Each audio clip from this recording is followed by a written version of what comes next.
कि एक भी मतलब उसमें प्रयागराज में एक बड़ा आयोजन किया गया है जिसमें निर्णय लिया गया है विश्व हिंदू परिषद से। क्या मुझे आप किस प्रकार से देखते हैं? जी, वास्तव में वह विश्व हिंदू परिषद की धर्म संसद है और उसमें बहुत ही महत्वपूर्ण निर्णय कुछ लिए गए हैं, जिसमें सबसे पहला निर्णय है कि हिंदू मठ मंदिरों का सरकारीकरण बंद होना चाहिए। इस पर हम मुझे लगता है करीब 15-20 वर्ष पहले से काम कर रहे हैं। मध्य प्रदेश में हमने बहुत सारे अभियान भी इस सब्जेक्ट पर चलाए हैं और मठ मंदिरों की नीलामी आदि बंद कराए, 5 आदेश भी जारी कराए थे, लेकिन पूर्णतः वो सरकारीकरण अभी भी बंद नहीं है। ये समस्या पूरे देश की समस्या है। तो अगर हम सच्चे अर्थों में सनातन के साथ न्याय करना चाहते हैं, हिंदू धर्म के साथ न्याय करना चाहते हैं, तो हमको सबसे पहले मठ मंदिरों का सरकारीकरण बंद करना चाहिए। दूसरी बात है, उन्होंने वक्फ बोर्ड की जो शक्तियां हैं उनको सीमित करने का भी एक प्रस्ताव लिया है, जो कि बहुत आवश्यक है, क्योंकि वक्फ बोर्ड की जो व्यवस्था है वो ये है कि वह जिस प्रॉपर्टी को अपना इशारा कर दे कि हमारी है, तो उसका जो ट्रिब्यूनल कोर्ट है उसमें उसका डिसीजन होता है और वो प्रॉपर्टी उसी की हो जाती है। तो ये हिंदुओं के साथ मुझे लगता है बहुत ही भद्दा मजाक उस समय कांग्रेस सरकार ने किया था।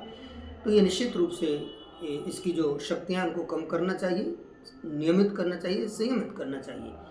दूसरी बात उन्होंने महाकुंभ में जो कही सबसे बड़ी वो ये है कि हिंदुओं को सच्चे अर्थों में जो जनसंख्या का असंतुलन है, इसको ठीक करने के लिए आवश्यक है कि हिंदू कम से कम 3 बच्चे पैदा करें। वास्तव में ये इंदिरा गांधी जी का एक नारा था कि हम दो हमारे दो। तो ये जनसंख्या को नियंत्रित करने के उद्देश्य से लिया गया था, जिससे कि देश के जो भौतिक संसाधन हैं वो प्रचुर मात्रा में समस्त नागरिकों को मिल सके। हो सकता है कि उस समय वो उद्देश्य अच्छा हो, लेकिन वह अच्छा इसलिए साबित नहीं हुआ कि इस नारे को कुछ लोगों ने, हिंदुओं ने तो स्वीकार किया, लेकिन मुसलमानों ने इसको कतई स्वीकार नहीं किया। इसलिए वो तो हम 2 हमारे 5, हम 2 हमारे 10, हम 2 हमारे 15 ऐसे होते गए। तो मुझे लगता है कि इससे देश में सबसे बड़ा जो नुकसान हुआ है वह ये हुआ है कि जनसंख्या का असंतुलन हमारे सामने आया है।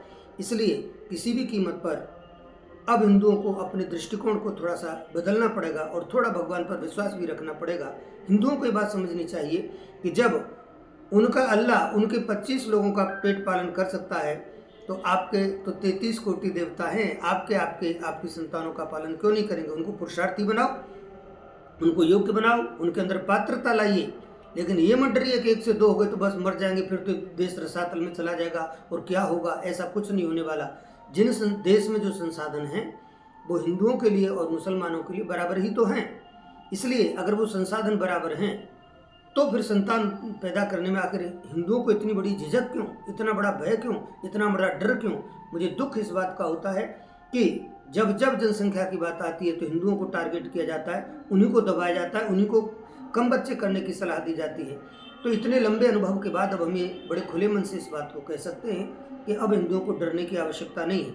या तो देश में एक देश एक कानून की जो बात है वो आनी चाहिए सामने, समान नागरिक संहिता सामने आनी चाहिए।